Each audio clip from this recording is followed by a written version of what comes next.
इस वीडियो में हम जानेंगे एक भिन्न और उसके घटकों के बारे में, दो संख्या रेखा पर उचित भिन्न दर्शाने के बारे में, तीन विभिन्न प्रकार के भिन्न के बारे में, चार समान भिन्न जोड़ने और घटाने के बारे में। देखो आरोही, इस ब्लॉक गेम में तुम्हारे पास खेलने के लिए 4 रंगीन ब्लॉक हैं, पीला, गहरा हरा, नीला और लाल। इससे पहले कि हम आगे बढ़ें, चलो मैं तुमको भिन्नों की कुछ मूल बातें बता दूं। हमेशा विभाजित किया जाने वाला एक पूर्ण होता है। यह एक पूरा पिज्जा, एक पूरा केक या एक साथ ली गई कई अलग अलग वस्तुएं आदि हो सकता है। इस पूर्ण को आगे कई बराबर भागों में बांटा जाता है। मान लो हमारे पास यहाँ कुल 100 ब्लॉक है और मैं तुमसे उनमें से 3 निकालने के लिए कहती हूँ, तो इसको इस तरह लिखा जाएगा। यह 3/100 के रूप में लिखा जाएगा।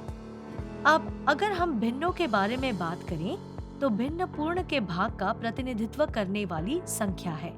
इसलिए यहाँ देखो, 100 बराबर आकार के ब्लॉक एक साथ मिलकर एक पूर्ण बनाते हैं और तुमसे उनमें से एक भाग यानी 3 ब्लॉक निकालने के लिए कह रही हूँ। यानी 3 ब्लॉक अंश में बदल जाते हैं, इसलिए हम इसे कुल 100 में से 3 ब्लॉक के रूप में लिखते हैं।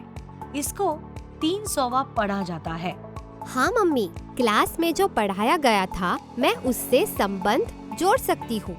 भिन्नों के जो 2 मुख्य घटक सिखाए गए थे वे हैं अंश। यह दर्शाता है कि कुल में से कितना है। यह भिन्न बार के शीर्ष पर लिखी जाने वाली संख्या है। हर, यह हमें बराबर टुकड़ों की संख्या बताता है जिसमें पूर्ण को काटा जाता है। यह भिन्नों बार के नीचे होता है। इसलिए यहाँ जब तुमने मुझे 100 में से 3 ब्लॉक निकालने के लिए कहा तो 3 अंश है और 100 हर है।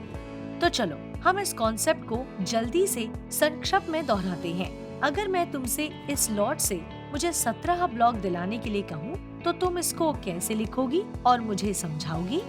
यह 17/100 के रूप में लिखा जाएगा और 1700वां उच्चारित किया जाएगा। 100 बराबर भागों की संख्या को दर्शाता है जिसमें पूर्ण को बांटा गया है। 17 निकाले गए बराबर भागों की संख्या को दर्शाता है। 17 अंश है और 100 हर है।